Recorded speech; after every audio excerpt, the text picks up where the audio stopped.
हिंदी कहानी मिलाप। मुंशी प्रेमचंद। एक लाला ज्ञानचंद बैठे हुए हिसाब किताब जांच रहे थे कि उनके सुपुत्र बाबू नानकचंद आए और बोले, दादा अब यहाँ पड़े जी उस्ता गया, आपकी आज्ञा हो तो मौसैर को निकल जाऊं, 2-1 महीने में लौट आऊंगा। नानकचंद बहुत सुशील और नवयुवक था। रंग पीला, आंखों के गिर्द हल्के स्याह धब्बे, कंधे झुके हुए। ज्ञानचंद ने उसकी तरफ तीखी निगाह से देखा और व्यंग्यपूर्ण स्वर में बोले, क्यों, क्या यहाँ तुम्हारे लिए कुछ कम दिलचस्पियां हैं? ज्ञानचंद ने बेटे को सीधे रास्ते पर लाने की बहुत कोशिश की थी मगर सफल न हुए। उनकी डांट फटकार और समझाना बुझाना बेकार हुआ। उसकी संगति अच्छी न थी, पीने पिलाने और राग रंग में डूबा रहता था। उन्हें यह नया प्रस्ताव क्यों पसंद आने लगा, लेकिन नानकचंद उसके स्वभाव से परिचित था। बेधड़क बोला, अब यहाँ जी नहीं लगता। कश्मीर की बहुत तारीफ सुनी है, अब वहीं जाने की सोचना हूँ। ज्ञानचंद बहरत है, तशरीफ ले जाए। नानकचंद हंसकर रुपये को दिलवाए। इस वक्त 500 रुपये की सख्त जरूरत है।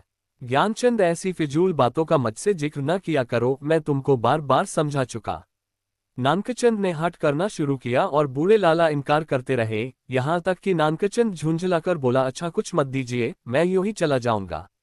ज्ञानचंद ने कलेजा मजबूत करके कहा, बेशक तुम ऐसे ही हिम्मतवर हो, वहां भी तुम्हारे भाई बंद बैठे हुए हैं ना। नानकचंद, मुझे किसी की परवाह नहीं, आपका रुपया आपको मुबारक रहे। नानकचंद की यह चाल कभी पट नहीं पड़ती थी। अकेला लड़का था, बूढ़े लाला साहब ढीले पड़ गए।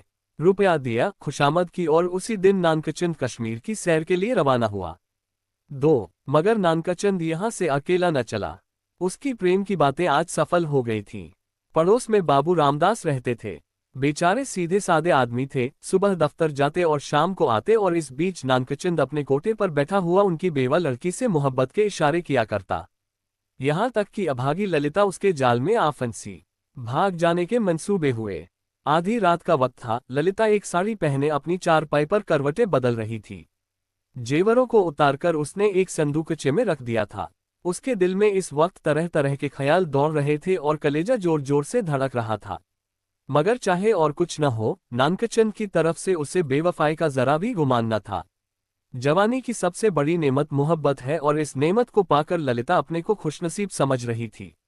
रामदास बेसुध सो रहे थे कि इतने में कुंडी खटकी। ललिता चौंक कर उठ खड़ी हुई। उसने जेवरों का संदूकचा उठा लिया, एक बार इधर उधर हसरत भरी निगाहों से देखा और दबे पांव चौंक चौंक कर कदम उठाती दहलीज में आई और कुंडी खोल दी। नानकचंद ने उसे गले से लगा लिया। बग्घी तैयार थी, दोनों उस पर जा बैठे। सुबह को बाबू रामदास उठे, ललित न दिखाई दी। घबराए, सारा घर छान मारा, कुछ पता न चला। बाहर की कुंडी खुली देखी, बग्घी के निशान नजर आए। सर पीटकर बैठ गए, मगर अपने दिल का दर्द किससे कहते। हंसी और बदनामी का डर जबान पर मोहर हो गया। मशहूर किया कि वह अपने ननिहाल और गई, मगर लाला ज्ञानचंद सुनते ही भाप गए कि कश्मीर की सैर के कुछ और ही माने थे। धीरे धीरे यह बात सारे मोहल्ले में फैल गई, यहाँ तक कि बाबू रामदास ने शर्म के मारे आत्महत्या कर ली। 3 मोहब्बत की सरगर्मियां नतीजे की तरफ से बिल्कुल बेखबर होती हैं। नानकचंद जिस वक्त बग्घी में ललित के साथ बैठा तो उसे इसके सिवाय और कोई ख्याल नहीं था कि एक युवती मेरे बगल में बैठी है जिसके दिल का मैं मालिक हूँ। उसी धुन में वह मस्त था। बदनामी का आड़, कानून का खटका, जीविका के साधन, उन समस्याओं पर विचार करने की उसे उस वक्त फुर्सत न थी। हाँ, उसने कश्मीर का इरादा छोड़ दिया। कलकत्ते जा पहुंचा। किफायतशारी का सबक न पड़ा था। जो कुछ जमा जथा थी 2 महीनों में खर्च हो गई। ललिता के गहनों पर नौबत आई, लेकिन नानकचंद में इतनी शराफत बाकी थी। दिल मजबूत करके बाप को खत लिखा, मोहब्बत को गालियां दी और विश्वास दिलाया कि अब आपके पैर चूमने के लिए जी बेकरार है, कुछ खर्च भेजिए। लाला साहब ने खत पढ़ा, तस्कीन हो गई कि चलो जिंदा है, खैरियत से है। धूमधाम से सत्यनारायण की कथा सुनी। रुपया रवाना कर दिया, लेकिन जवाब में लिखा, खैर जो कुछ तुम्हारी किस्मत में था वह हुआ। अभी इधर आने का इरादा मत करो, बहुत बदनाम हो रहे हो। तुम्हारी वजह से मुझे भी बिरादरी से नाता तोड़ना पड़ेगा। इस तूफान को उतर जाने दो, तुम्हें खर्च की तकलीफ न होगी। मगर इस औरत की बाह पकड़ी है तो उसका निबाह करना, उसे अपनी ब्याहता स्त्री समझो। नानकचंद दिल पर से चिंता का बोझ उतर गया। बनारस से माहवार वजीफा मिलने लगा। इधर ललिता की कोशिश ने भी कुछ दिल को खींचा और गो शराब की लत न टूटी और हफ्ते में 2 दिन जरूर थिएटर देखने जाता, तो भी तबीयत में स्थिरता और कुछ संयम आ चला था। इस तरह कलकत्ते में उसने 3 साल काटे। इसी बीच एक प्यारी लड़की के बाप बनने का सौभाग्य हुआ, जिसका नाम उसने कमला रखा। 4। तीसरा साल गुजरा था कि नानकचंद के उस शांति में जीवन में हलचल पैदा हुई।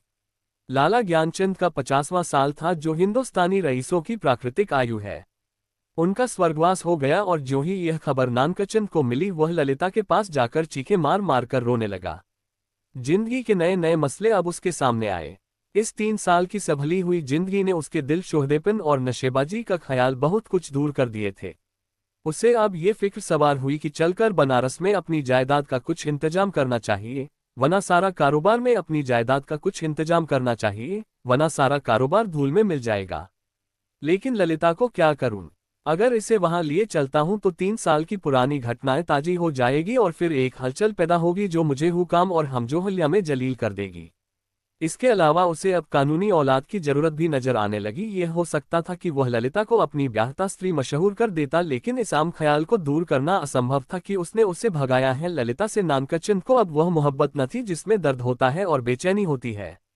वह अब एक साधारण पति था जो गले में पड़े हुए ढोल को पीटना ही अपना धर्म समझता है, जिसे बीवी की मोहब्बत उसी वक्त याद आती है जब वह बीमार होती है। और इसमें अचरज की कोई बात नहीं है अगर जिंदगी की नई नई उमंगों ने उसे उकसाना शुरू किया। मसूबे पैदा होने लगे जिनका दौलत और बड़े लोगों के मेल जोल से संबंध है। मानव भावनाओं की यही साधारण दशा है।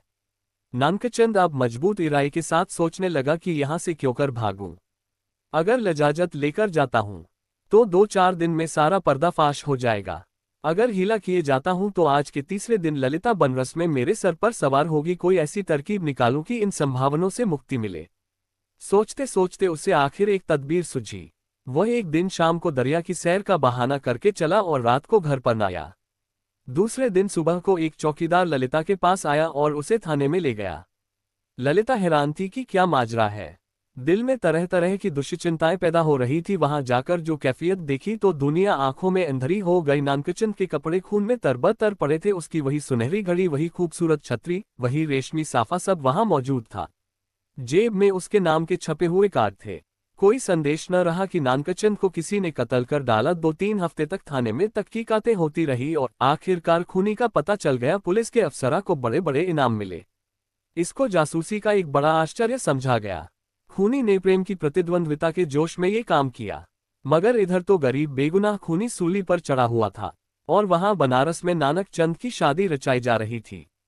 5. लाला नानकचंद की शादी एक रईस घराने में हुई और तब धीरे धीरे फिर वही पुराने उठने बैठने वाले आने शुरू हुए। फिर वही मजलिसे जमी और फिर वही सागर और मीना के दौर चलने लगे। सयनमा का कमजोर अहाता इन विषय वासना के बटमारों को न रोक सका। हाँ, अब इस पीने पिलाने में कुछ पर्दा रखा जाता है और ऊपर से थोड़ी सी गंभीरता बनाए रखी जाती है। साल भर इसी बहार में गुजरा। नवेली बहू घर में कुड़कुड़का मर गई। तपेदिक ने उसका काम तमाम कर दिया।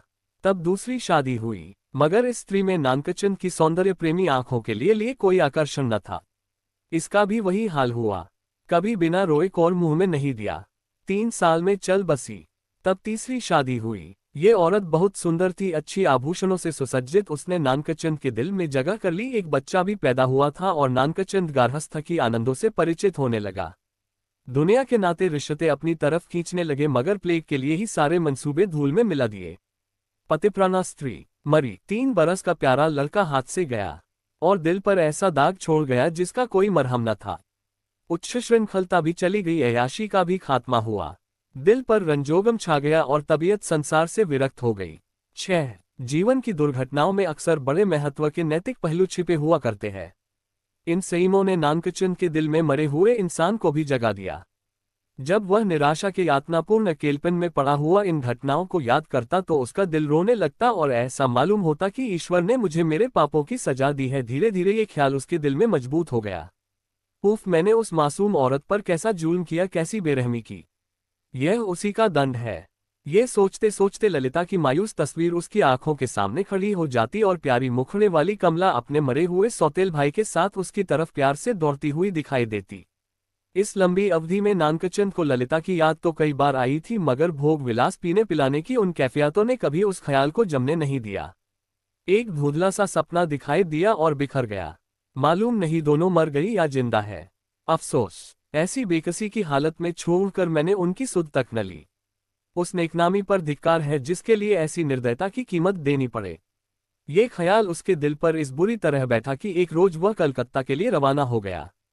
सुबह का वक्त था, वह कलकत्ते पहुंचा और अपने उसी पुराने घर को चला। सारा शहर कुछ हो गया था। बहुत तलाश के बाद उसे अपना पुराना घर नजर आया। उसके दिल में जोर से धड़कन होने लगी और भावनाओं में हलचल पैदा हो गई। उसने एक पड़ोसी से पूछा, इस मकान में कौन रहता है? बूढ़ा बंगाली था, बोला, हम यह नहीं कह सकता कौन है कौन नहीं है। इतना बड़ा मुल्क में कौन किसको जानता है। हाँ, एक लड़की और उसका बूढ़ा माँ, 2 औरत रहता है।